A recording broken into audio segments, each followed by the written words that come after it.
a major river in the heart of Europe, which at this location presents a natural, almost untamed appearance. It's hard to believe that the flow dynamics are the result of human intervention, achieved through strategic modifications to the riverbed. They create a diversity of currents that visibly invigorates the water and its environment, and time and again, for a few seconds, you can see the water spiraling into vortices. Such vortices can be permanently generated in the laboratory. A tempest in a teacup that evokes the natural power of tornadoes. Is it possible to generate energy using vortices? Or perhaps use them to conserve energy? In the process of enriching water with oxygen, a hyperbolic vortex funnel proves to be more efficient than traditional aeration methods. This has been demonstrated through scientific laboratory experiments. In practical applications, numerous vortex funnels are already being used to oxygenate ponds and even clarification ponds. In the cooling systems of large industrial facilities, hyperbolic vortex generators are now employed, eliminating the need for chemicals in the cooling water.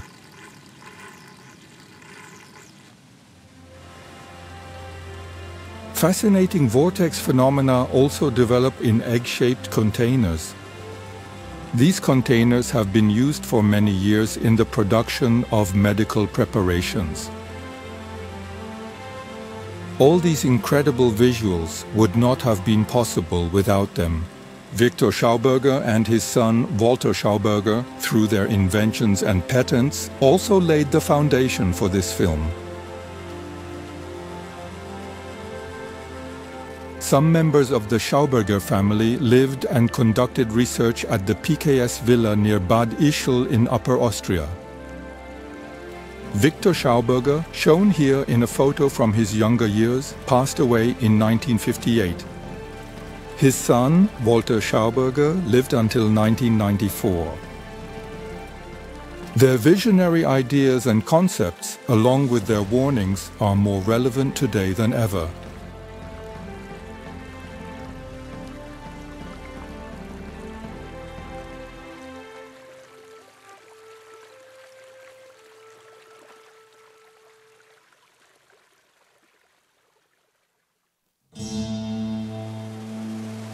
It's springtime. The clever spring near Wildalpen in Styria comes to life anew. When the snow melts on the Hochschwab Massif, the mountain releases its water. Jörg Schauberger and Ottmar Grober marvel at this natural spectacle once again, and for good reason. Few images capture the essence of pristine nature as effectively as the sight of a bubbling mountain stream.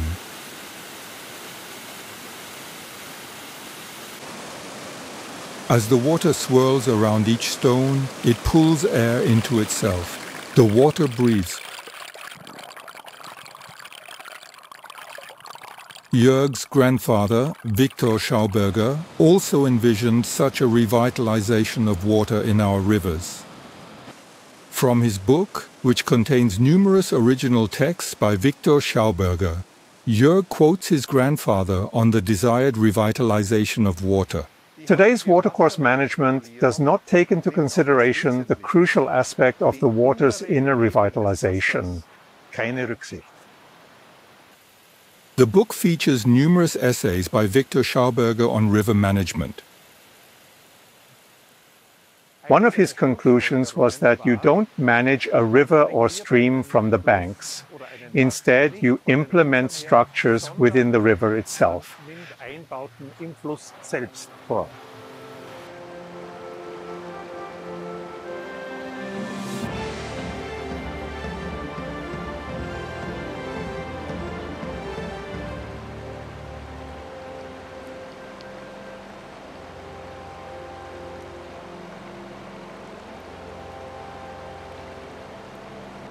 From the riverbank, it's difficult to discern what river engineer Ottmar Grober has integrated into the Mur, the longest river in Styria.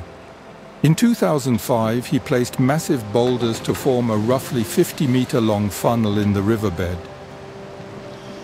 2 more large sediment funnels were added. The purpose of these installations is to enhance the diversity of water flow and to better structure the riverbed profile. Before and after measurements show significant changes in the riverbed. As a result, improved living conditions for native fish were created. During monitoring, 3 fish species typical of rivers were only found in the funnel area.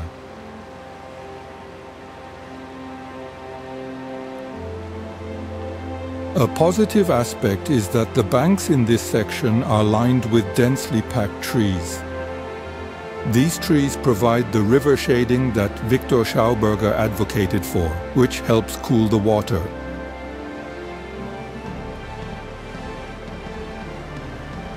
Even in aerial photographs, only the surface currents caused by the Moor installations are visible.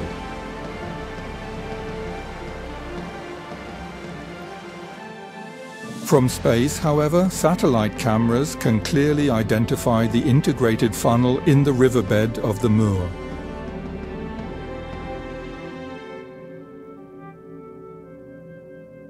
Approximately 80 kilometers away in Styria, Ottmar Grober is on the Schauberger Trail near Neuberg an der Mürz. It was here that Victor Schauberger constructed one of his renowned timber flotation systems in the 1920s. Excerpts from a 1929 documentary film. In vielen Windungen als Überführung und Brücke, an Steilhängen vorbei und durch Tunnel trägt das Wasser seine Last weiter ins Tal. Today, a photo exhibition in one of the tunnels serves as a reminder of the facility's construction. Ottmar Grober has thoroughly examined the construction details. By incorporating specific structures into the floating channel, Schauberger generated water vortices, enabling him to better manage the outgoing round logs, also referred to as blocks. Victor Schauberger successfully used his installations to direct the flow through the center of the floating channel, allowing the blocks to move along the channel without striking the banks. Entlang des Kanals geführt worden sind.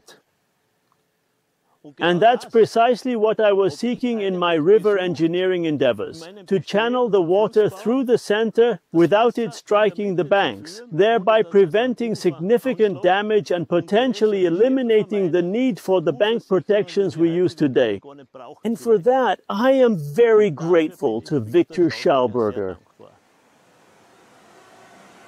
Ottmar Grober has developed several river engineering techniques, including microgroins.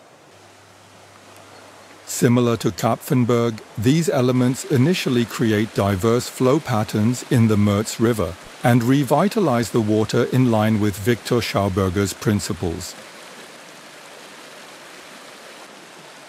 Here you can observe entire vortex streets. Not far from the old log driving channel, the microgroins also serve to protect the riverbanks. Similar to Schauberger's installations, the microgroins redirect the current towards the center of the river, thereby safeguarding the outer bank from erosive forces. Another construction method developed by Ottmar Grober is the meandering ramp, which is used to bridge a flow gradient. The meandering ramp exhibits a unique feature during periods of high water. Through these ribs, which are constructed across the riverbed and interlocked, a leftward flowing braid, known as a water braid, forms during high water events. This concentrates the energy in the center, thereby protecting the outer banks. Sodass die Ufer draußen geschont bleiben. Meandering ramps serve as excellent substitutes for outdated weirs, as demonstrated here in the Stubmingbach. Simultaneously, meandering ramps serve as eco-friendly fish ladders and are significantly more cost-effective than traditional concrete fish ladders. Meandering ramps comply with the European Water Framework Directive's mandate for connectivity. Back to the Moor River. Not far from the first funnel, Ottmar Grober has even installed a double funnel in the river. The combination of inlet and outlet funnels enhances living conditions for fish and simultaneously ensures bank protection, which remains fully effective even in the river bend visible in the background.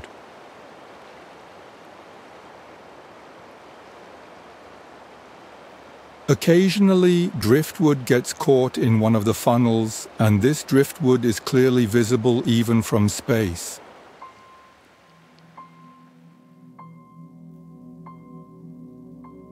Ottmar Grober's construction techniques are now recognized in the professional community as in-stream river training, or IRT for short. IRT installations can now be found far beyond Styria, such as in the Saxonian Lausitz in Germany. In Horka, Gerd Stellmacher constructed a meandering ramp in the Mühlenbach, marking the first of its kind in Germany. During winter, a distinctive feature of in-stream river training becomes particularly evident. The installations are often not visible, but their effects are unmistakable. In the frozen stream, a meandering watercourse emerges within a narrow and straight stream bed.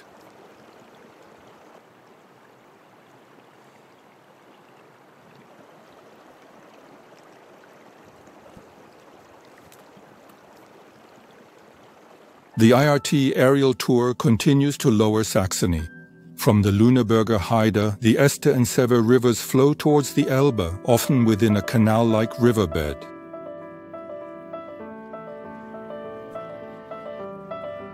Ludwig Tent has introduced numerous microgroins to rejuvenate the waterways.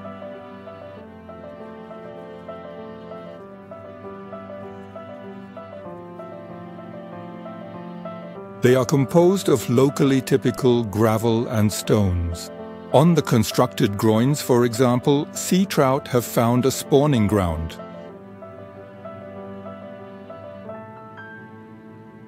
The IRT hopping progresses further into northern Baden-Württemberg. The town of Kupferzell is crossed by the Kupfer River, which required revitalization. The town council and the mayor opted for the IRT method. This measure has the advantage of not requiring any additional land. I operate solely within the water body itself. And that's the other benefit for the municipality, as in Kupferzell.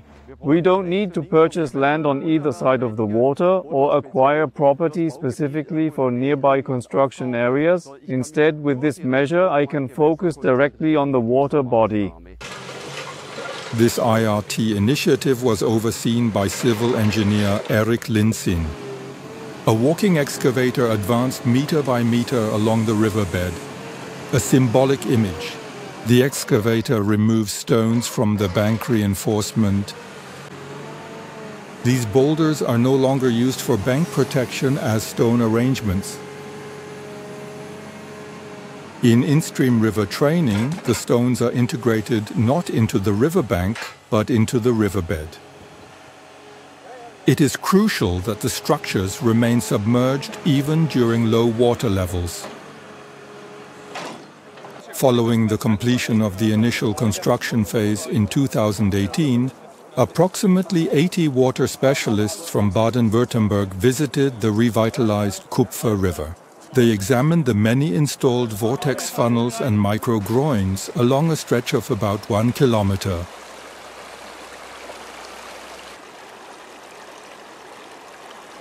Some of these structures are made of wood, such as pile constructions using spruce logs. Within the still straight riverbed, the IRT installations have revitalized the Kupfer River and enhanced its ecological value.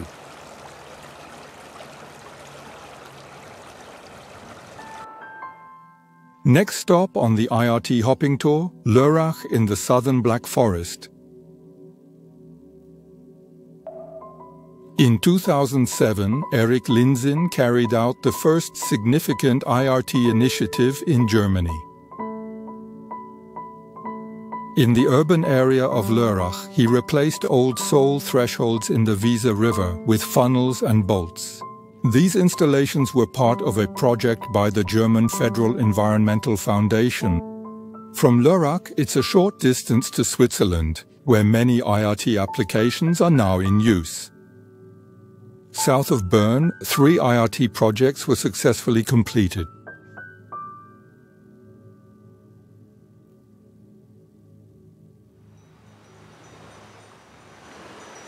In Flamatt, located in the canton of Fribourg, a complete pilot route for IRT construction methods was developed.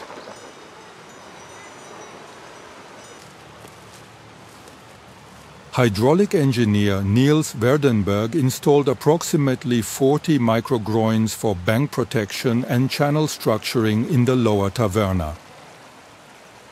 After the installation, we conducted a monitoring process to assess the capabilities of these installations. The monitoring lasted for 8 years, and we used various techniques to investigate these microgroins in greater depth. During this monitoring, we also made a film. Coincidentally, we were outside just as the flood began. Here, you can observe how the floodwaters press against the riverbank but are redirected by the microgroins. This causes the flow force to shift from the bank into the riverbed, moving towards the center of the river, preventing any further erosion of the banks. Additionally, it's evident that the riverside vegetation has thrived over the past few years. The monitoring also revealed that the microgroins are significantly more cost-effective as we use far fewer boulders in the water compared to constructing a wall on the riverbank with them. Werdenberg created this photomontage. What might Victor Schauberger have to say about his river constructions?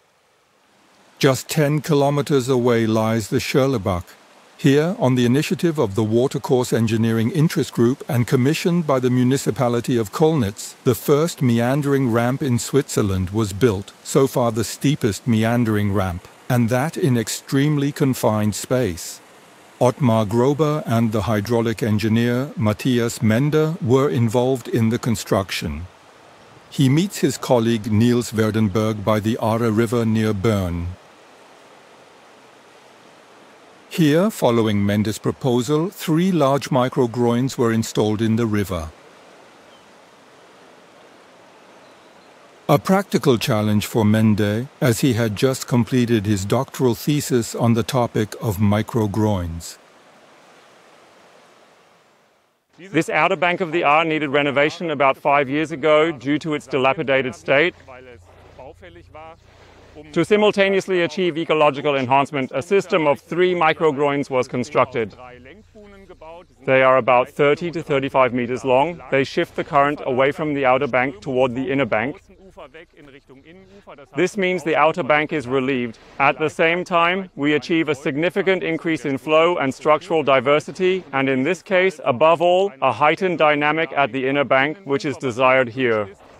As demonstrated, microgroins can be implemented not only in small and medium-sized water bodies, but also in large ones exceeding 50 meters in width. I think, realistically, there are hardly any limits upwards.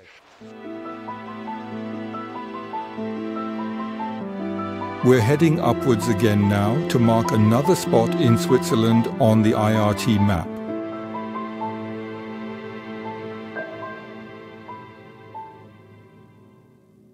Currently, there is a multimedia e-book handbook on in-stream river training. It includes embedded videos that readers can play as they wish.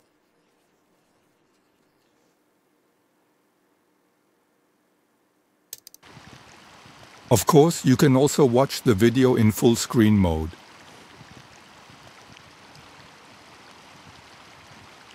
In the chapter on the history of IRT, there's another excerpt from the old film about Schauberger's floating system, featuring the original audio.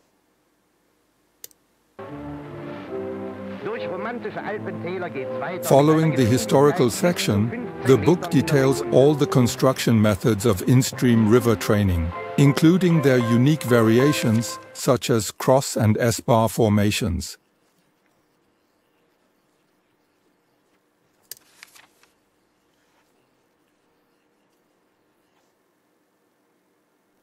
In the section on the meandering ramp, Ottmar Grober's ramp in the Stubmingbach is depicted with moderate water flow. At the same time, the back and forth swinging water can be observed both downstream and upstream.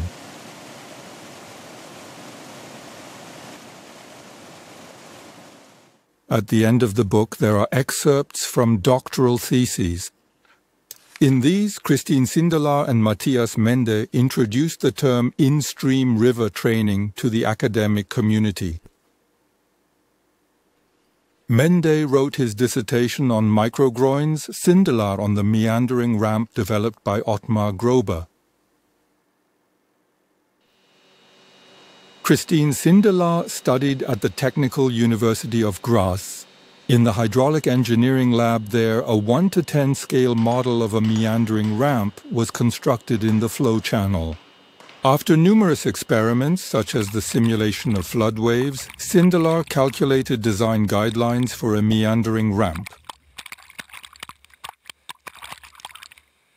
The foundational experiments conducted in the TU Graz laboratory were not merely academic exercises, they were quickly applied in practice. In 2011, in Leitzburg, Lower Austria, a meandering ramp was constructed to replace an old weir that had been destroyed by flooding.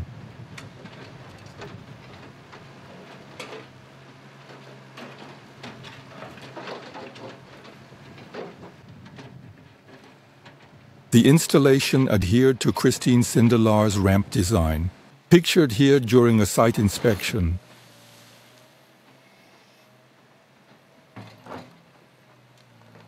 The completed ramp stretches over 100 meters, making it the longest meandering ramp constructed to date.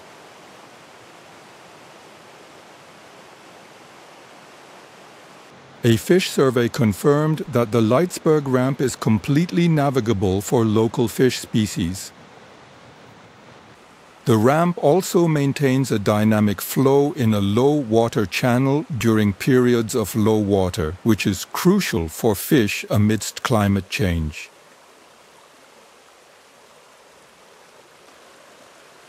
Ramp designer Christine Sindelar is now the head of the Hydraulic Engineering Laboratory at the University of Natural Resources and Life Sciences in Vienna. And what is Watermaster Ottmar Grober actually doing? Even after retiring, he remains active as a consultant for river engineering projects.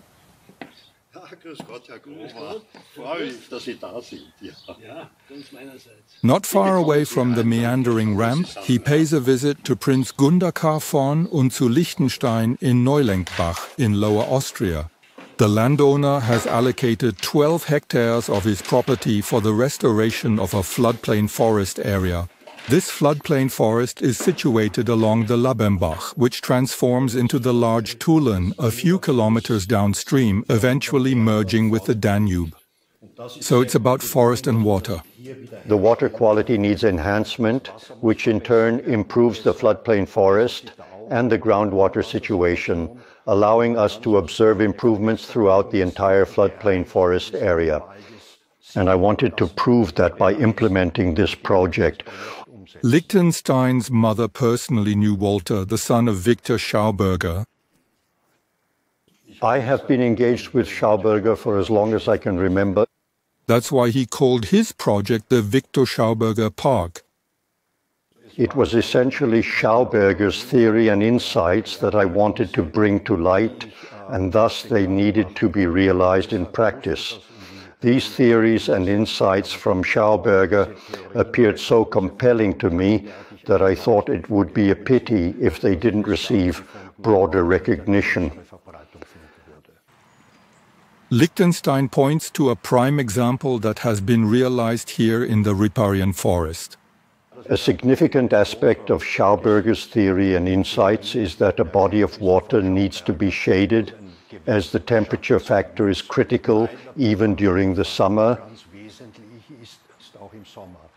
Well, a heated body of water is always considered poor in terms of quality. The riparian forest is situated in the southern part of Neulenkbach. The project area starts right here, at this bridge. Ottmar Grober and Gundach Lichtenstein are examining the structure known as the diversion facility. During periods of low water, most of the Labenbach's flow is diverted here and channeled through a side stream into the riparian forest. The floodplain has more to offer. For the water, more than we think. We humans are drawn into the floodplain, into the untouched floodplain, just like the water itself, seeking restoration because the stream has actually been returned to its original landscape. The diversion of the Labenbach into the floodplain was designed to ensure that during high water events, the substantial flood load continues straight through the main channel. However, a significant amount of water will also flow into the floodplain via the side channel, transforming it into a retention area, specifically a flood retention zone. For the flood event, bank protections also had to be installed in the side channel, such as this micro-groin. And the crucial thing is that you can observe that the fish population in the side channel, even though it is narrower, is much higher than in the entire section, because even the fish want to be exactly where the ideal flow conditions are. And if people want to enter the floodplain forest is accessible to walkers. Here they can admire ancient trees that are rarely found elsewhere, such as this magnificent poplar. Throughout the floodplain there is an abundance of diverse tree species. And these large or mighty trees have been here since time immemorial. They are not cut down but left as they are. If they happen to fall, they naturally turn into fertilizer, right? This is something we've managed to preserve. This is, after all, the last floodplain on the Großer Tulen. So this is truly something unique in this region. Downstream, numerous microgroins are directly connected to the project area. These were installed on the recommendation of Ottmar Grober to enhance the dynamics and vitality of the main channel. In the opposite direction, Christine Sindelar's meandering ramp is only 3 kilometers away. This section of the river, Labenbach Große Tulen in Lower Austria, serves as a prime example of nature-oriented river engineering inspired by Viktor Schauberger. Consequently, it receives the provisional final pin on the IRT map. The map indicates that in-stream river training has predominantly expanded in areas close to the Alps. To conclude the IRT hopping, we head once more to the Black Forest. Just a short distance from Offenburg is the town of Zell, which includes the district of Unterentersbach. Since 2001, the local community center there has been the venue for annual conferences and exhibitions organized by the Association for Implosion Research and Application. The organization seeks to disseminate the concepts of Viktor and Walter Schauberger.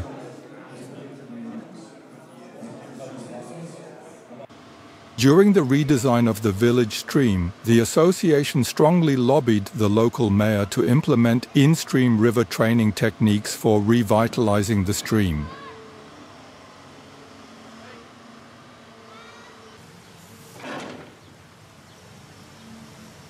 For example, this snail ramp.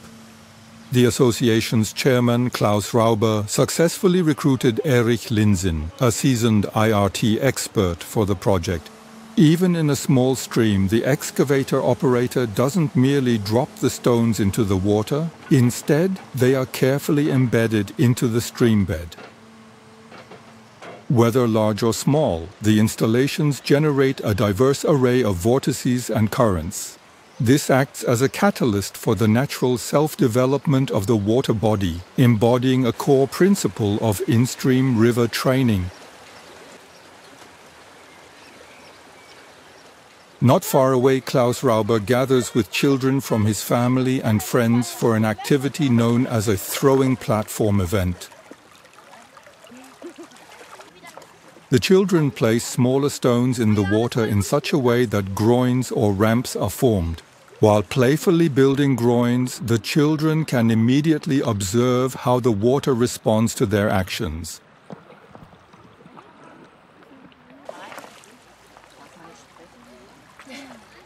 Right in the thick of things is Horst Geiger, who has organized numerous throwing platform events. Now, for the first time, with children. With children, it's possible at a very early stage.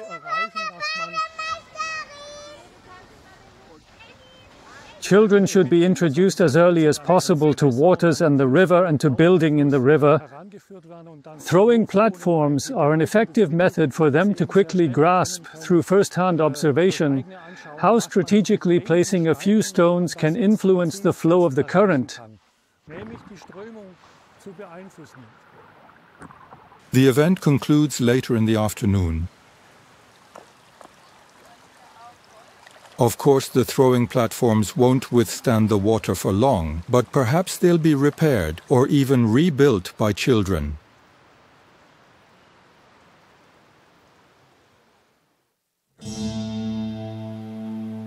My grandfather, Victor Schauberger, was captivated by the movement of water, particularly the vortex. My father, Walter Schauberger, Victor's son, was a mathematician, and in his work, the vortex transformed into a spiral.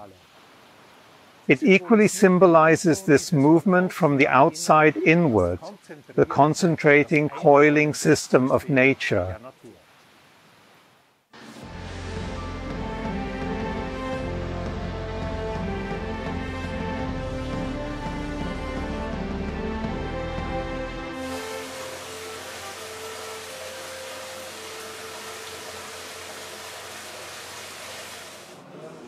At a conference of the Association for Implosion Research, Anton Salat demonstrates how two distinct types of vortices can be generated by simply stirring in a water cylinder. It becomes evident that not all swirling water exhibits the same properties.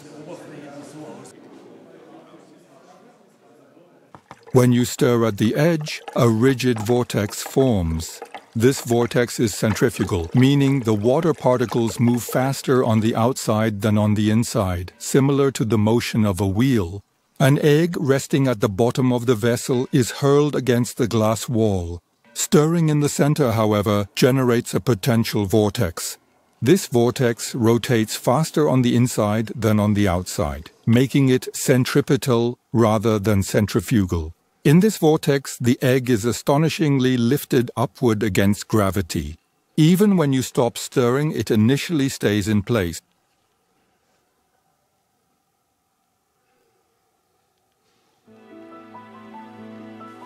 When ink is added, no edge vortices are observed. The egg's rise is solely driven by the central potential vortex. So much for a first introduction to the fascinating world of vortices.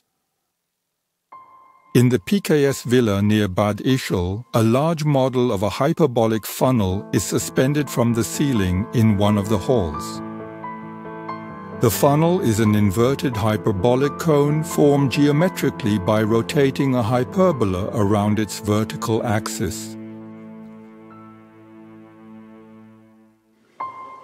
Walter Schauberger carried out numerous vortex experiments using several of these funnels in his laboratory. Here are archival recordings from 1986 of the vortex occurring in the funnel.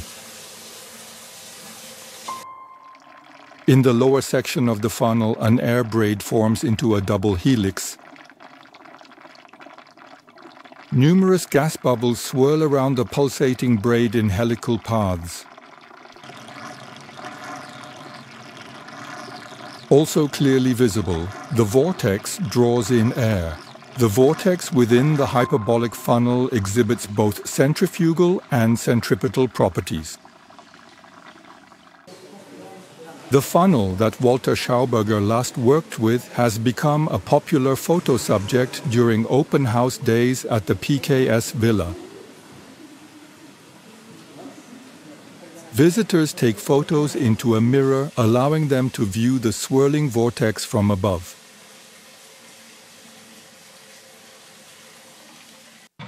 The vortex is created when water flows tangentially into the funnel, immediately transitioning into a spiraling motion. Walter's father Victor had already referred to this movement as the rolling principle of nature. The vortex in the hyperbolic funnel forms a large surface area at the boundaries between water and air. This could be utilized, for instance, to enhance the oxygen content of the water. A plausible hypothesis that Jörg Schauberger aimed to substantiate scientifically. To achieve this, he approached a research institute near the Dutch North Sea coast. In the capital of the Dutch province of Friesland, you'll find the water campus Leeuwarden. Numerous institutes and companies conduct research and development here in the promising field of water technology, for example, the Vetsus Institute. Here at Vetsus, the European Center of Excellence for Water Research, the Schauberger vortex has been studied for several years. Bachelor's theses, master's theses, and even doctoral dissertations have already been completed here. Just before this film was completed, Martin van de Griend earned his PhD with his research on the theory and applications of hyperbolic water vortices. Several times a year, Jörg Schauberger undertakes the long journey to Leeuwarden to keep abreast of the latest research developments. Initially, the focus was on measuring the increase in oxygen levels in the vortexed water. For this purpose, measurement sensors are attached to the water inlet and outlet of the funnel. For the measurements, low-oxygen groundwater is used. The funnel experiments are led by Dr. Elmar Fuchs, head of the Applied Water Physics Department at Vetsus. The readings on the laptop screen clearly indicate a rise in oxygen levels. Fuchs provides a summary of the extensive test runs. The key findings indicate that it's insufficient to merely allow water to flow through a hyperbolic funnel, as various regimes can develop within such a funnel. These need to be defined, they need to be properly adjusted. However, we have demonstrated that in a specific regime, which we refer to as twisted Schauberger, the characteristics of gas transfer into the liquid phase are exceptionally effective. One of the reasons that it is such an efficient diffuser of oxygen in water is that not only do you create a very large surface area between the water and the gas in this system, but also there's very efficient mixing which takes place. Not only because of the vortex direction in this direction, but also there are secondary flows occurring inside the vortex system. The combination of these two effects make it such an efficient gas diffuser. The oxygen enrichment within the funnel is economical during operation and also aids in the oxidation of iron in groundwater. The discussed vortex regimes can be regulated by managing the water inflow and outflow. At Vetsus, a distinction is made. Restricted Schauberger,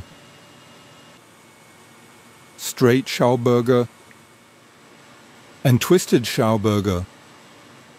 There's a profound reason behind this name. What we are trying to do here is to scientifically examine, analyze, and uncover the entire legacy of the three generations of Schauberger, from Victor Schauberger through Walter Schauberger to Jörg Schauberger. What is actually scientifically measurable here? What can it be used for? And what advantages does this technology offer? And the first step, as mentioned, was the exploration of the hyperbolic funnel, with the aim of dissolving gases in water quickly and efficiently. The next step has already been taken. Doctoral candidate Roman Klimenko is setting up an experiment that integrates the hyperbolic funnel with plasma technology. In a reactor, plasma is created from specific gases using high voltage. When this plasma discharges in the air, new compounds like ozone are formed, which can oxidize and neutralize other unwanted substances.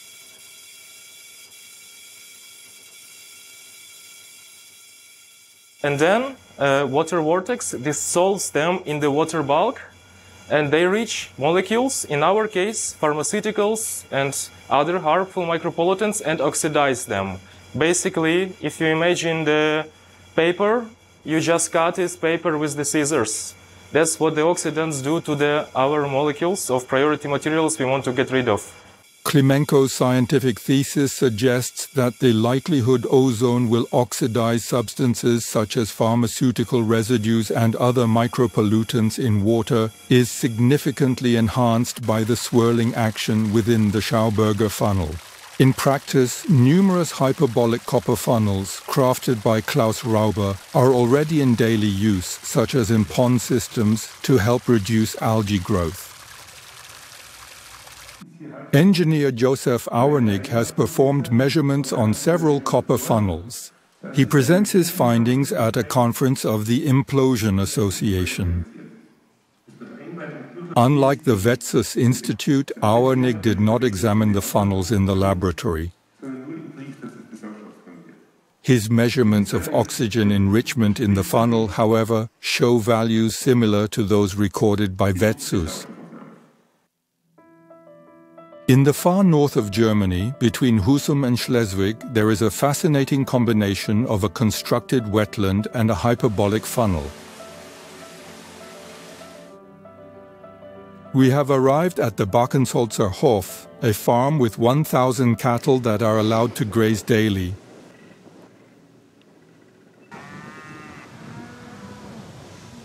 The feed is primarily cultivated on their own land. This modern bio-certified operation generates energy through a large biogas facility and on solar panel roofs. The estate features a farm shop, a restaurant, and an online store.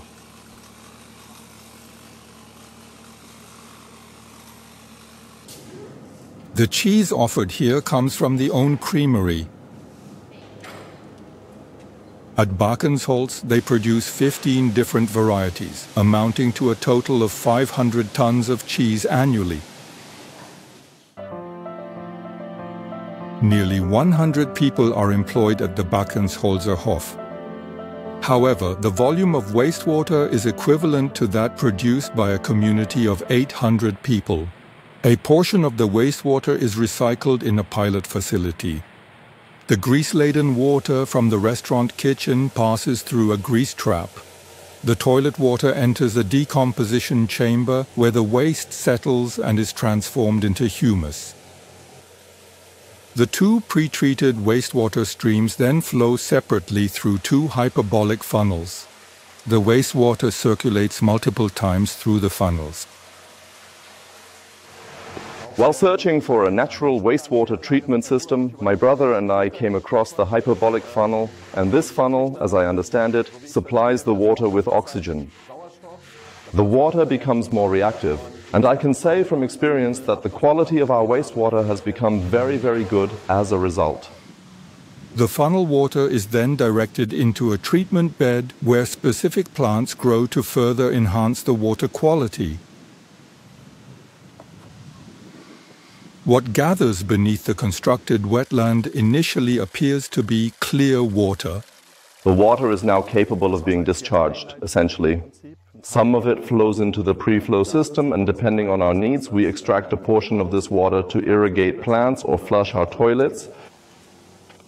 The greenhouse receives not only recycled water but also warmth from the composting chamber located directly beneath it. All of this demonstrates sustainable resource management at Backenholzer Hof. We want to make it possible to use a resource more than once. And thanks to Schauberger's funnel and the plant clarification bed, that's exactly what we've achieved. Therefore, we look optimistically towards the future. Hyperbolic funnels for water revitalization are available for home use as well. The Swiss company Vitor offers a table funnel, while another version was introduced to the market by Jörg Schauberger's wife, Ingrid. This funnel set, crafted from mouth-blown glass, solid wood and copper, is designed not only to invigorate the water, but also to serve as an eye-catching piece. It's crucial to me that Walter Schauberger's years of work not only remain theoretical, but are also applicable in everyday practice. The following photographs were captured at the Wetzus Institute for Water Research in Leeuwarden. They clearly demonstrate that vortices in small tabletop funnels develop distinct helix structures, thereby optimizing the contact surface with the absorbed oxygen from the air. This gives Ingrid Schauberger even more reason to drink vortexed water. It simply tastes fresher. The concept of a hyperbolic water vortex device intended as a faucet attachment was conceived as early as 1972. At Walter Schauberger's suggestion, civil engineer Wilhelm Martin developed the vortex device. In 1980, Jens Fischer assumed responsibility for the production and distribution of the device. Since then, the original Martin Vortexer has been sold thousands of times. Additionally, many imitation water revitalization devices have entered the market. In the shower, the water from the vortex drum feels exceptionally soft, and there's also a reduction in water consumption. A hyperbolic vortex device for industrial applications was developed in the Swedish city of Malmö. In the early 2000s, the turning torso, the new landmark of the city, was constructed here. During this period, a team of Schauberger researchers, headed by Kurt Hallberg, was conducting experiments in Malmö with large hyperbolic vortex nozzles. These devices allow you to not only aerate water, but also remove gases from it. The company Watreco was established, with its initial clients being ice rinks in Sweden. Ice produced from degast vortex water is denser, making it more durable. It lasts longer and conserves energy.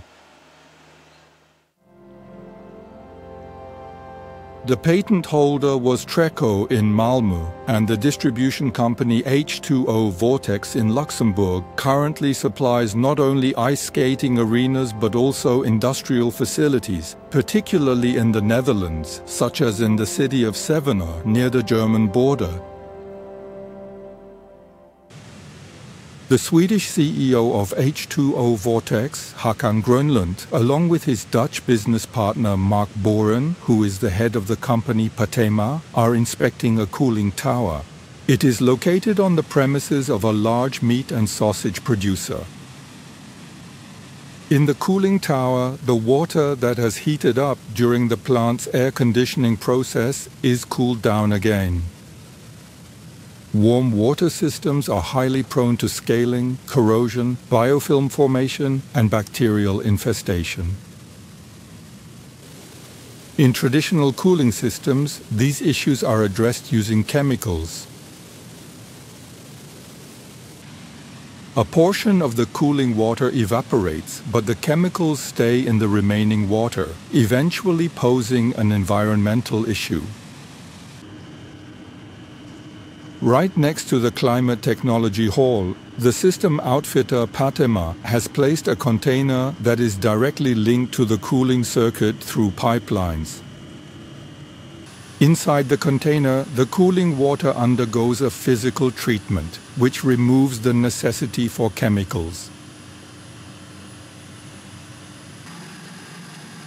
Suspended above the pumps and filters is the core of the system, a hyperbolic vortex generator by Watreco. The water enters here and is swirled around. Then small air bubbles are collected here and separated from the water below. This results in lower viscosity and higher density in the water. In other words, vortexed water is both more fluid and denser simultaneously. A vacuum develops at the vortex's core.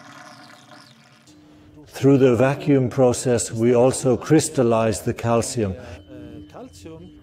It gets crystallized. This means the crystals can't adhere inside the pipes. And furthermore, the vacuum also kills the bacteria.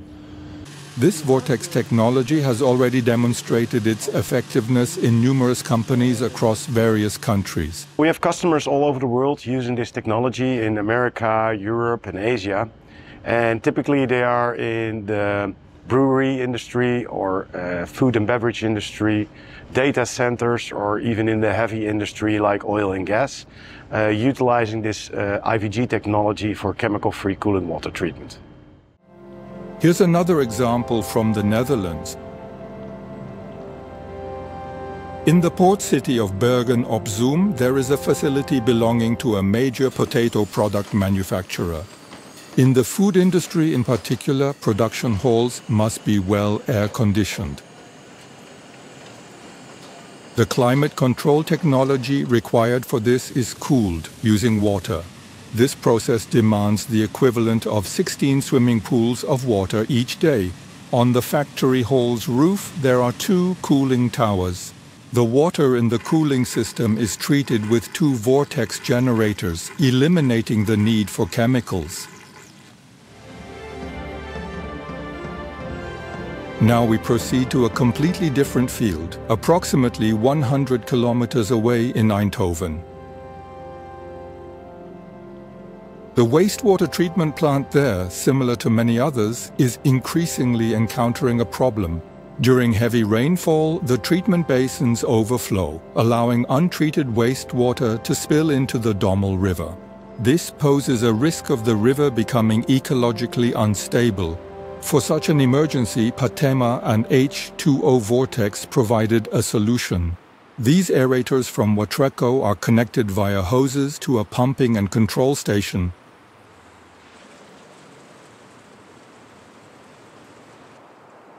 A crane installed 5 modules, each containing 4 flow mixers, into the Dommel. When the efficient flow mixers activate, they rapidly boost the oxygen levels in the water, enabling fish and insect larvae to survive.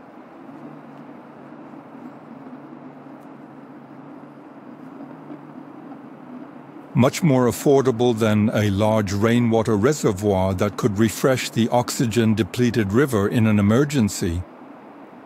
The flow mixers operate based on a straightforward principle. Water enters here and is swirled, creating a vacuum. This vacuum draws in air, aerating the water. It is used in ponds and rivers. The flow mixers by Watreco have an egg-shaped design. The next chapter of the film also focuses on this shape developed by nature. Undisturbed natural phenomena give us a clue for designing new technology. We need to understand nature to replicate its processes.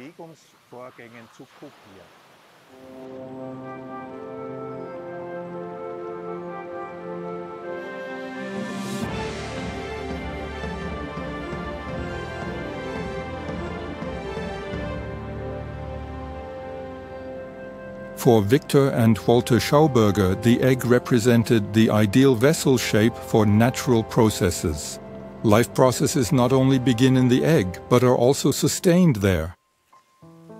At the entrance of the PKS Villa in Bad Ischl, a large model of a hyperbolic cone is displayed. When you slice this cone at an angle, you obtain an oval, which is a two-dimensional egg shape. Thus, there is also a mathematical relationship between the egg shape and the hyperbolic cone or funnel. Victor Schauberger utilized an egg shape in his noble water device. Presented here is a replica from the Association for Implosion Research. According to Walter Schauberger, as seen in this 1972 recording, the egg was the perfect form for technical devices used in the production of mixtures, solutions, or emulsions. Schauberger commissioned the construction of a large egg-shaped reactor for hands-on experiments, but financial constraints brought the trials to an end. At a conference hosted by the Implosion Association, Anton Salad presents a replica of a water purification device that can be directly traced back to Victor Schauberger. Inside the egg-shaped interior, a stirring mechanism at the bottom of the vessel generates a captivating potential vortex.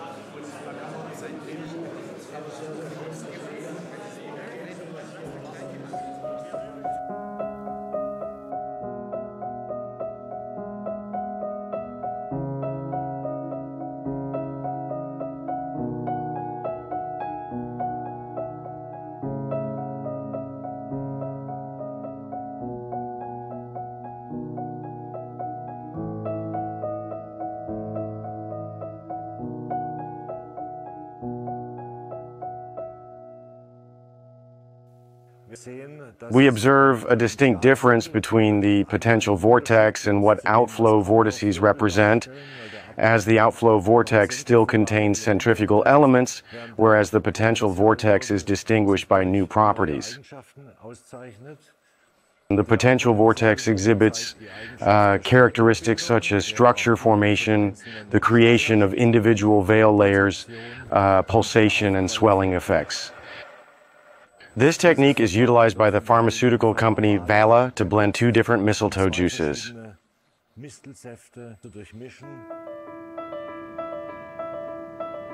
Vala Heilmittel is a foundation-owned company located in Bad Boll near Stuttgart. Since 1935, the company has been producing naturally effective medicines under the guiding principle From Nature for Humanity, and since 1967, Vala also produces Dr. Hauschka Natural Cosmetics. Through rhythmic manufacturing processes, products are created that benefit health. The foundation for this is formed by natural substances which are sourced from organic farming whenever possible and are obtained under fair conditions. Today, the company exports products to around 40 countries. In pharmaceutical manufacturing, a specially designed apparatus is used, among other things, to mix the plant juices of mistletoe.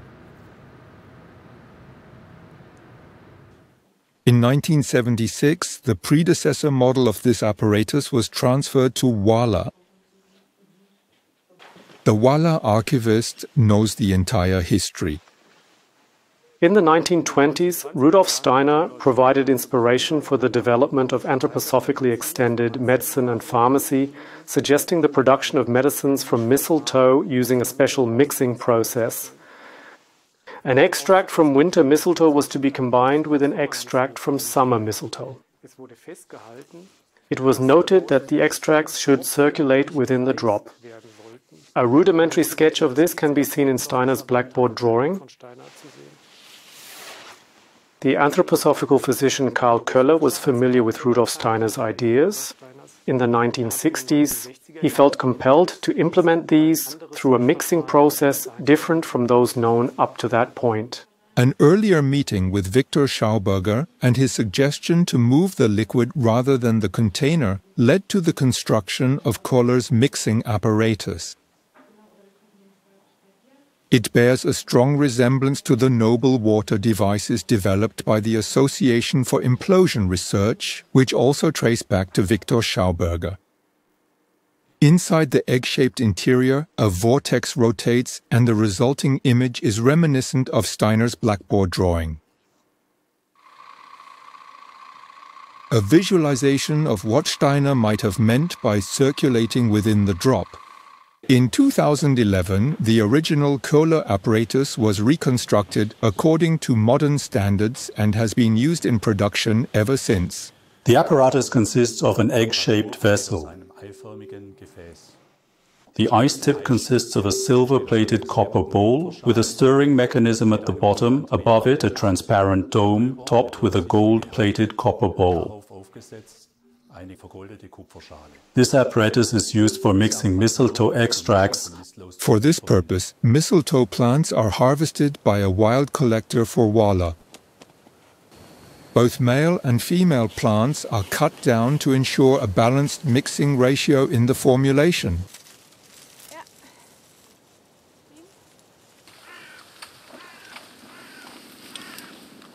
Immediately after harvesting, the plants are carefully dried and processed directly as needed. After pressing the extracts from the dried mistletoe, the clarified extracts are mixed in this apparatus. For this purpose, the extract from the winter mistletoe is added to the lower bowl.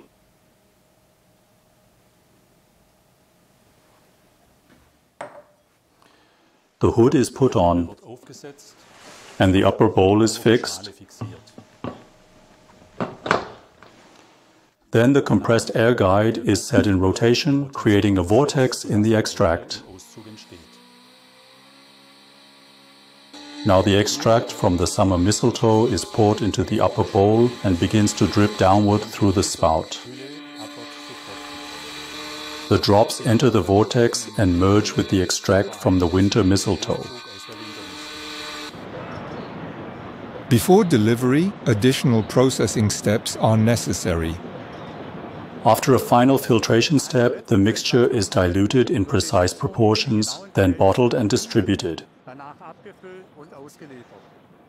In collaboration with the Association for Implosion Research, the understanding of the Wala mixing apparatus was deepened. The similarity between Kohler's apparatus from Wala and a noble water device of the association is quite apparent. Both devices implement similar technical principles adapted to their respective purposes.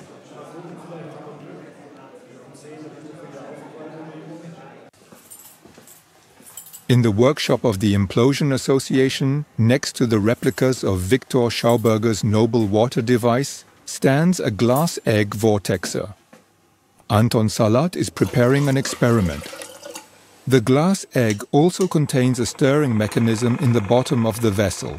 The stirrer initiates a vortex phenomenon, just as in the Schauberger replicas.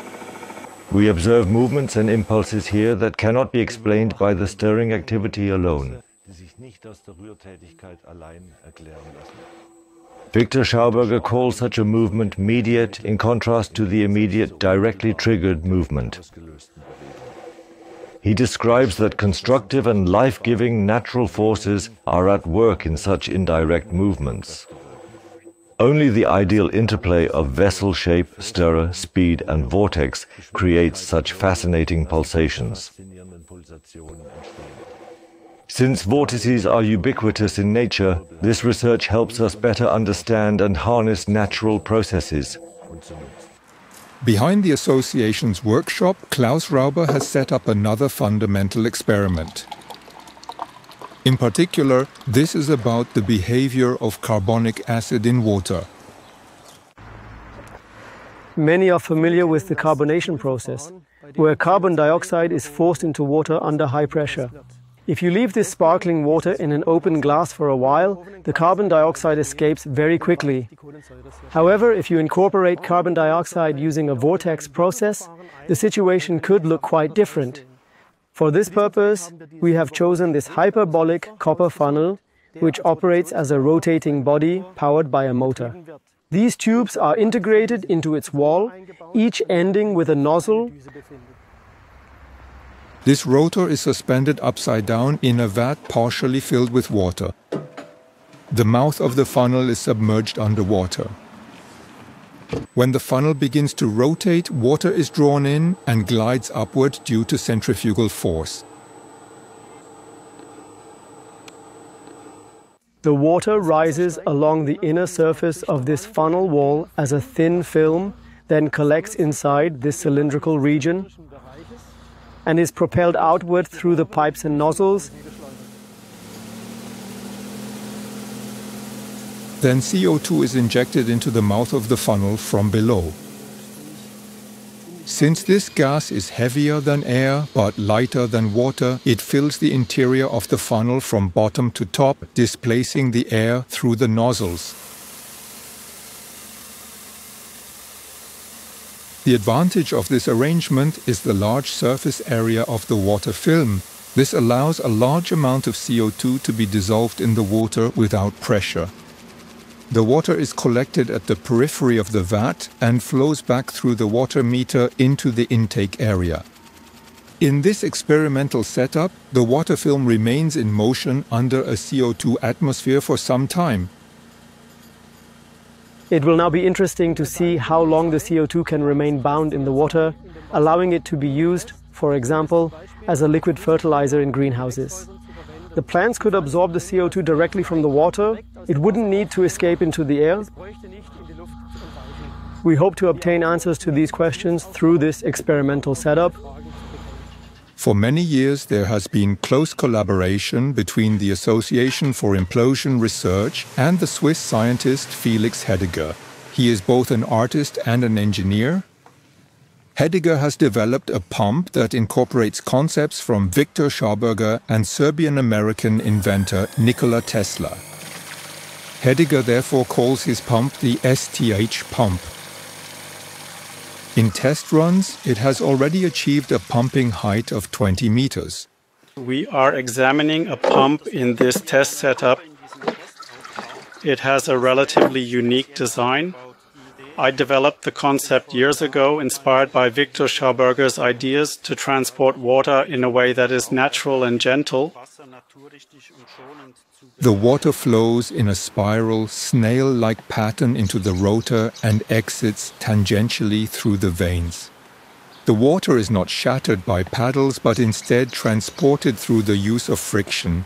That's almost paradoxical, because friction is normally always avoided in engineering applications, yet here it actually serves as the driving force.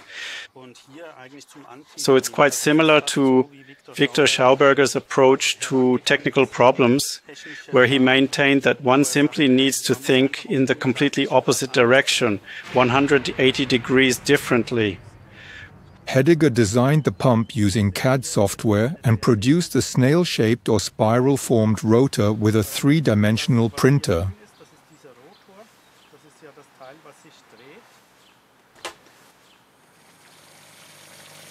A waterproof endoscopic camera inserted into the outlet pipe shows the rotating pump rotor in action. Hediger's construction goes far beyond the conventional engineering approach. It's about technology that follows the principles of nature. What this pump topic touches on is actually a general theme that Victor Schauberger also addressed.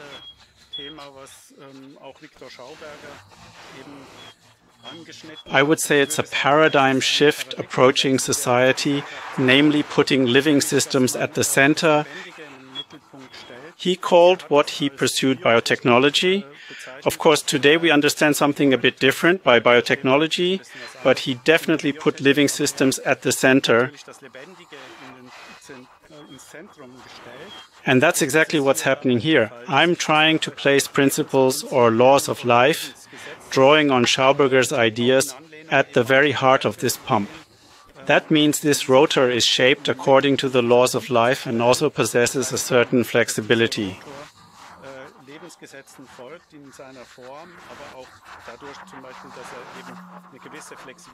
It's elastic, which allows it to transport water in a very gentle, non-destructive way. During the pump tests, the flow rate, the pressure in the water column, and the power of the pump motor are measured. Manual measurements serve as additional verification. In the end, what emerges is what's known as a pump performance curve. You can see from this pump characteristic curve that this pump has technical potential, even though its main development focus isn't on creating a high-performance pump or achieving particularly good efficiency. Instead, it aims to enable an especially gentle form of fluid transport, or even to enhance the water quality with this pump design, with completely different considerations playing the primary role.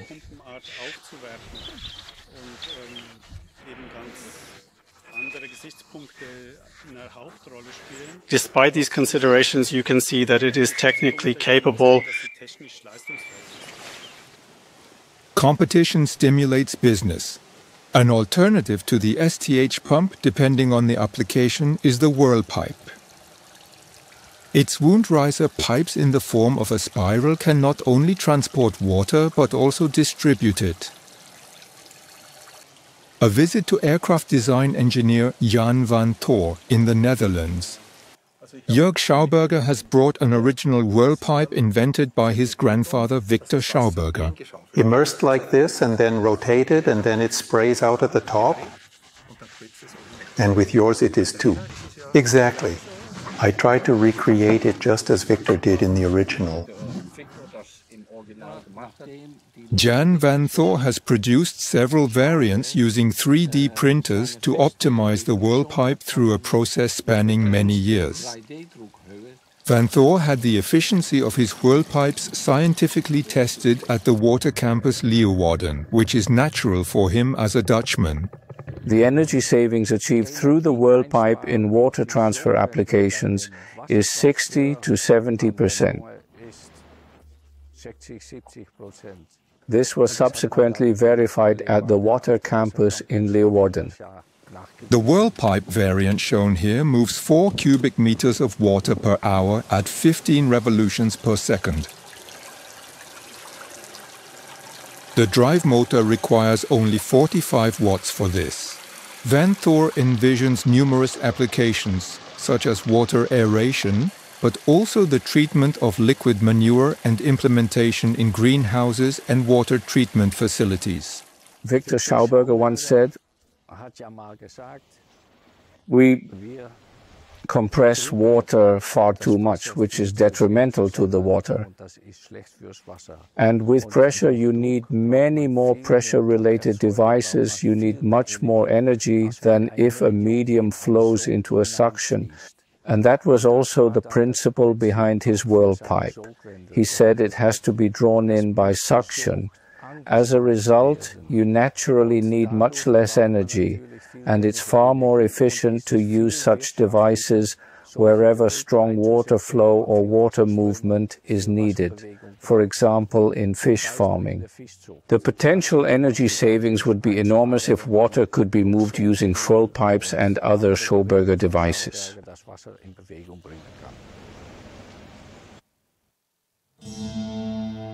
The soil that is expected to yield a good harvest must be continuously supplied with substances that plants require for their development.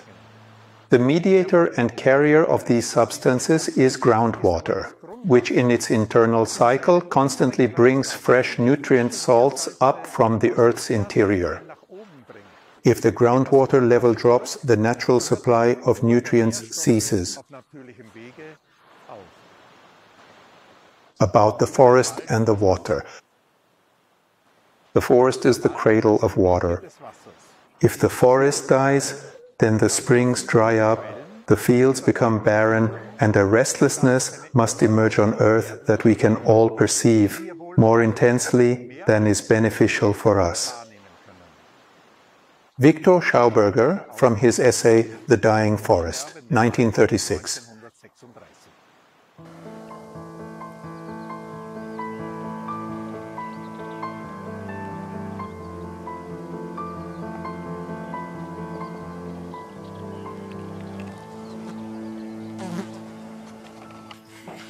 Garden tools are shipped all over the world from Bad Ischl.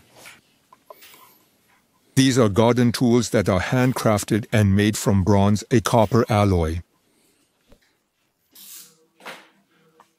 Victor and Walter Schauberger were granted several patents for copper-based soil cultivation implements. The trace elements contained in copper or copper alloys are intended to be introduced directly into the soil through abrasion.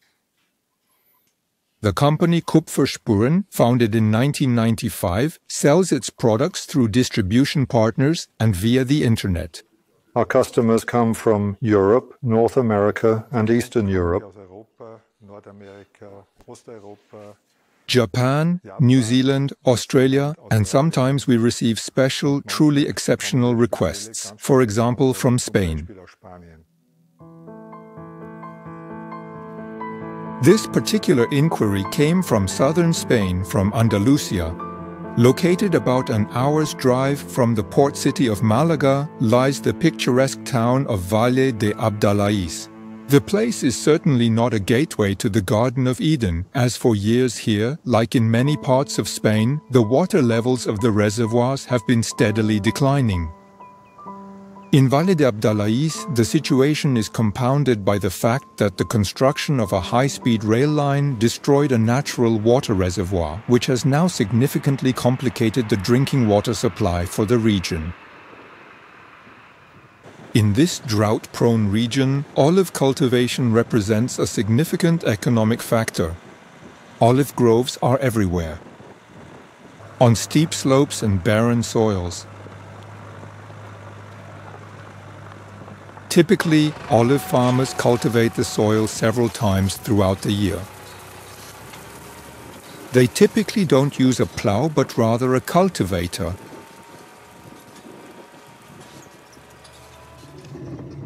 The cultivator loosens the soil without turning it over. But the olive farmers primarily use the cultivator for weed control.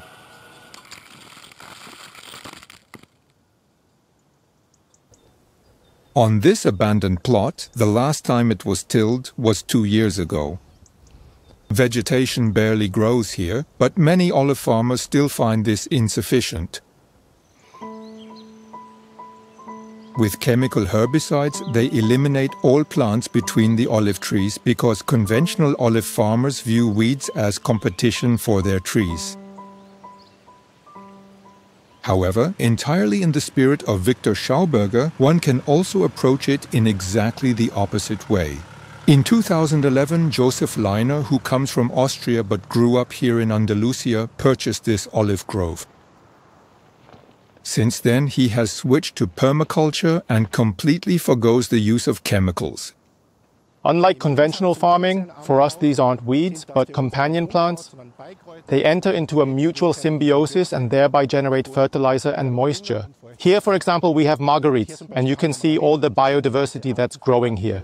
We don't eradicate anything, we let everything grow. And the best representative of our permaculture is the fennel. It grows here under the trees. We simply let it grow as well.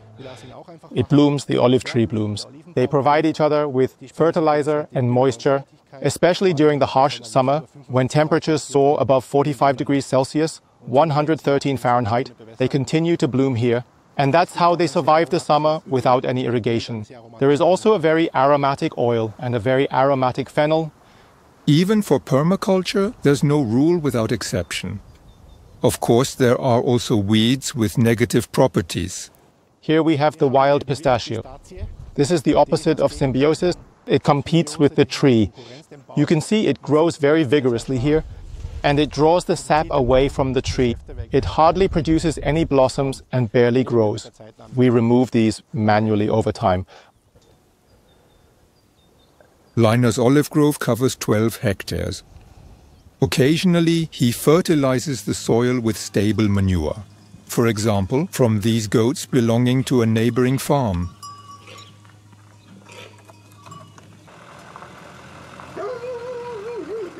Today, Josef Leiner is driving to the farm for a different reason.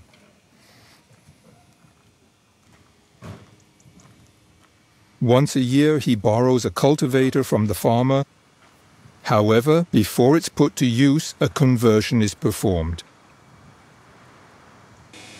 After the steel tines of the cultivator are unscrewed, Leiner replaces them with bronze tines.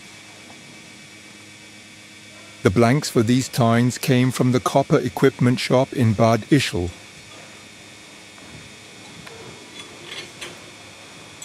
Leiner then had them bent into shape on site. But how did Leiner come up with the idea of equipping the cultivator with bronze tines? I read about Victor Schauberger on the internet and then went through the implosion journals. There I came across the story of how Victor Schauberger discovered in Bulgaria that steel plows dry out the soil due to rust formation that gets incorporated into the soil, and that areas still cultivated with wooden plows produced higher yields than those worked with steel plows.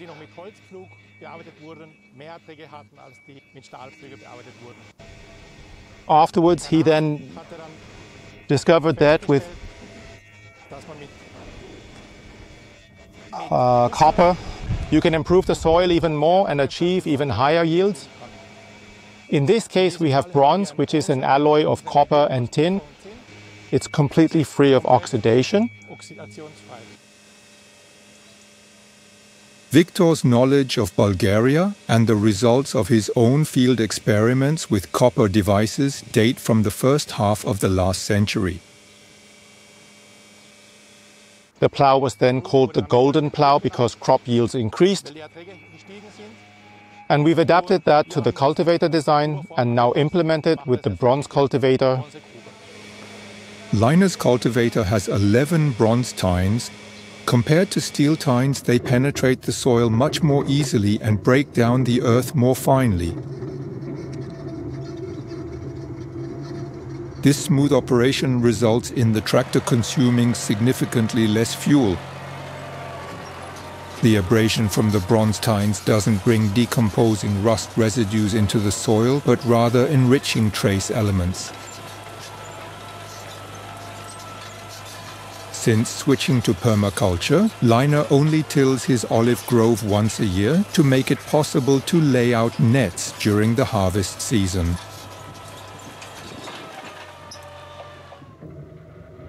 Despite the relatively infrequent use of the cultivator, the bronze tines have had a positive effect on the soil's water balance over time. This field has been cultivated with the bronze cultivator for years now. You can see everything is growing green and lush. That's a sign that moisture is present, and the tree also benefits from this moisture. On the other side of the path, iron was used for digging. You can see here that the water balance is different. It's a different shade of green, everything is drier. You can see dried herbs. And the tree doesn't grow or bloom as vigorously as the others. It was the positive effects of the bronze cultivator that first encouraged Joseph Leiner to transform his olive grove into a permaculture system. He also found a suitable oil mill in a neighboring town. In this facility, the olives are pressed purely mechanically, that is, without chemical extraction agents. After a brief intermediate storage, the bottling process begins. Leiner's sweet-tasting olive oil is marketed under the brand name Goldflug on the internet and sold by select retailers.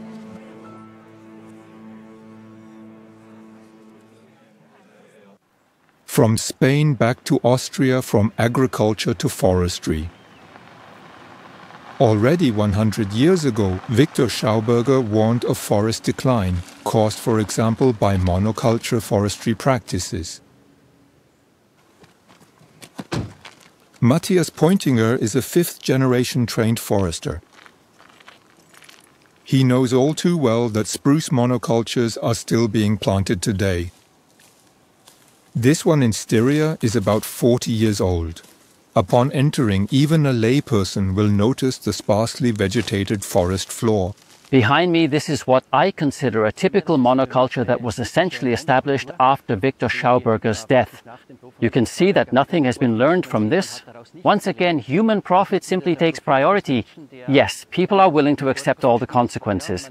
We know that spruce trees have shallow root systems. They're extremely unstable in high winds, storms, and under heavy snow loads. Naturally, one wonders, why do people do it this way? And the reason is quite simple.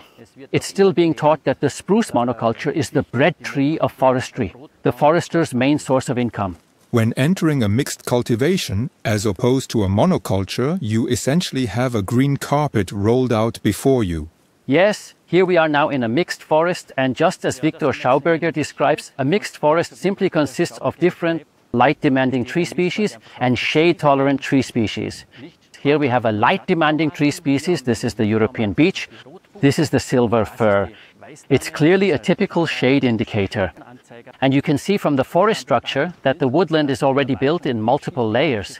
This leads to much more vegetation already being present here. We basically have more indicator species. For example, here we have blueberry, which indicates a rather acidic soil. We even find a small maple here. Yes, this means that biodiversity increases dramatically in this area, which tells us that the forest is much more resilient. That means it can withstand storms much better, snow pressure has much less chance. So this would be the perfect forest model for the future. In the present day, however, Matthias Pointinger still observes environmentally damaging practices in the forestry industry in his local environment. At least on smaller areas, clear cuts still occur today, which Victor Schauberger referred to as light cuts. This one took place about a year ago. Why do people do this? To transport the timber from the forest to the logging road as cheaply as possible and maximize profits.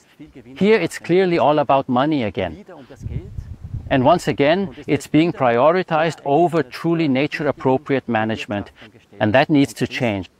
Clear cutting initially impacts the local ecosystem.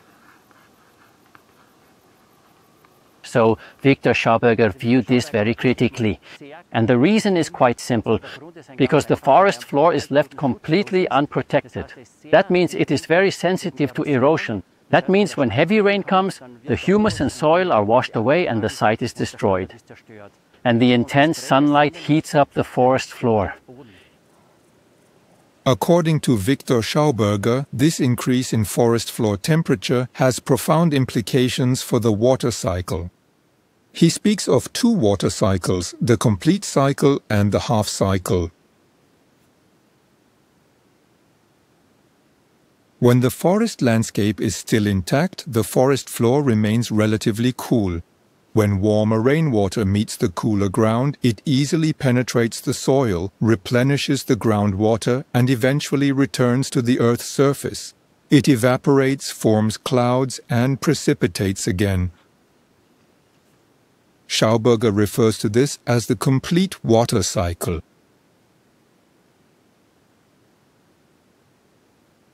But this cycle is disrupted by clear cutting or deforestation. Without trees, the ground is now warmer than the falling rain.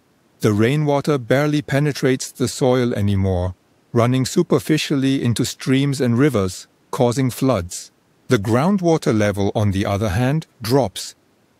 In summer, the surface water often evaporates right where it falls, forming additional clouds and thus generating new rainfall. One flood causes the next. Schauberger speaks of the half-water cycle. The cause for the warming of the soil is, on one hand, the lack of shade.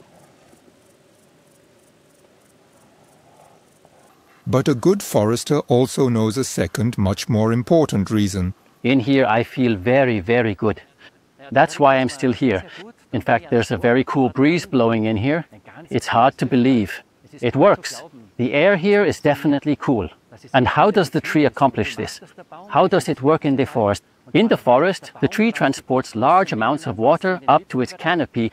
There it has its stomata. There the water evaporates, and there this evaporative cooling occurs. And this cold, because it is heavier, settles toward the ground and then slowly drifts across the forest floor. And that's what we feel here. So it's a significant contribution to cooling the entire planet. Initially, the evaporative cooling affects the microclimate. However, Walter Schauberger also recognized its potential impact on the global climate. As early as 1962, he warned about the desertification of Europe. The term climate change didn't exist back then. Schauberger spoke of a man-made climate avalanche caused by what he called, quote, the skinning of the earth. Without the forest, there is no evaporative cooling. Walter Schauberger calculated it out. A mixed forest in Central Europe, just 1 square kilometer in size, evaporates up to 5 million liters of water daily. This removes almost 3 billion kilocalories of heat from the surrounding environment. According to the comparative standard at that time, this equals the heat content of 500 tons of coal. Schauberger also calculated the evaporation effect for the entire water cycle of Earth. He calculated a heat extraction of 9,600,000,000,000 kilocalories per second. So the effect is enormous. It corresponds to removing the heat content of a coal mountain weighing 1.6 million tons every second. This involves what's called latent heat, which is required for evaporation. The latent heat transforms into sensible heat when evaporation diminishes or ceases entirely. In the 21st century, nobody talks about a climate avalanche, but the term climate change is on everyone's lips. There are recurring instances where scientists question whether carbon dioxide emissions are the sole or primary cause. One of them was the late water ecologist Wilhelm Riepel, who served as a professor at the Technical University of Berlin until his passing.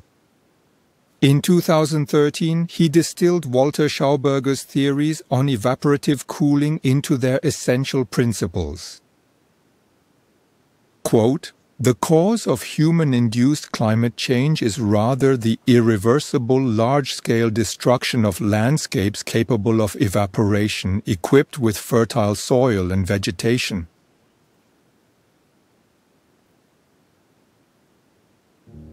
Riepel and Schauberger knew that a multi-layered vegetation cover can evaporate more water than a water surface of the same area.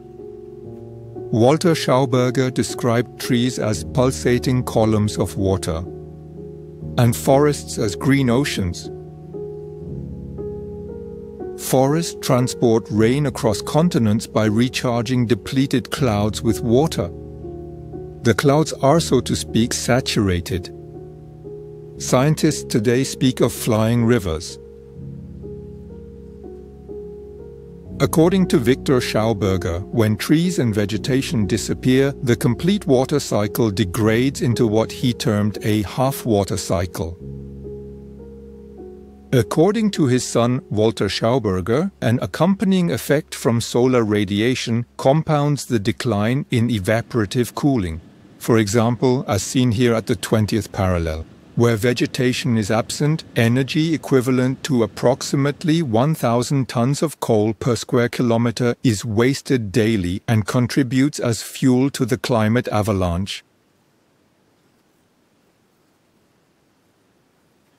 Walter Schauberger, 1962. This ultimately raises the question of whether today's climate scientists can no longer see the forest for the trees.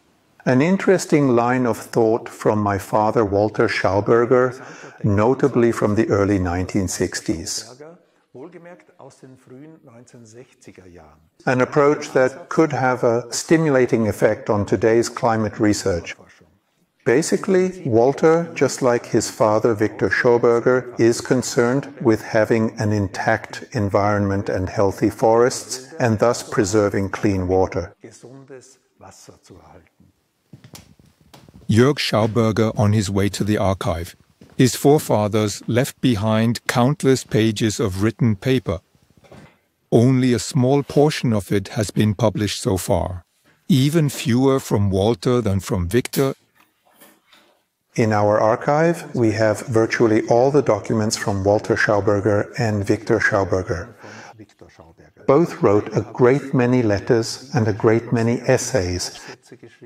They corresponded, so to speak, with everyone under the sun. And here we have tried to organize everything.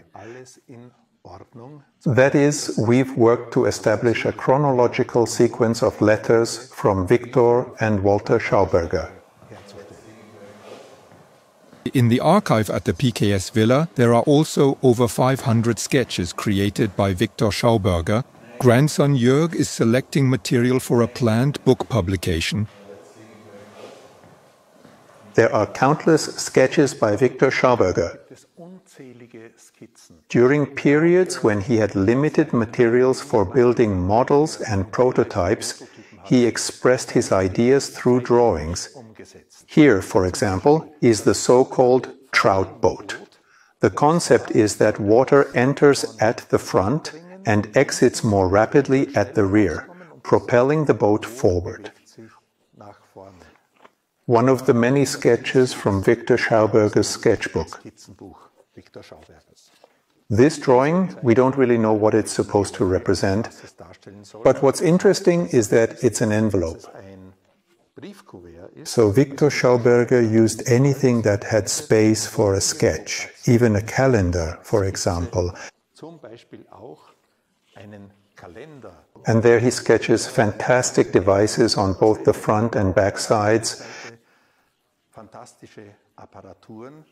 This one, for example, is designed to be powered by water to drive a dynamo. Similarly here with a two-winged whirlpipe. Interesting here, for example, another sketch on the same sheet of a rotor, a propeller, or an impeller. And to help us better visualize it, when he had time, he even created quasi-three-dimensional models of such a propeller. From that, an actual model was produced, a finished piece. Speaking of models and artifacts, under the hyperbolic funnel in the PKS Villa, Jörg Schauberger expresses a final wish on this matter. Victor and Walter Schauberger had numerous models and prototypes constructed based on their ideas and sketches. Many of these are displayed here in our showcases, and they are waiting to be implemented with today's technological capabilities.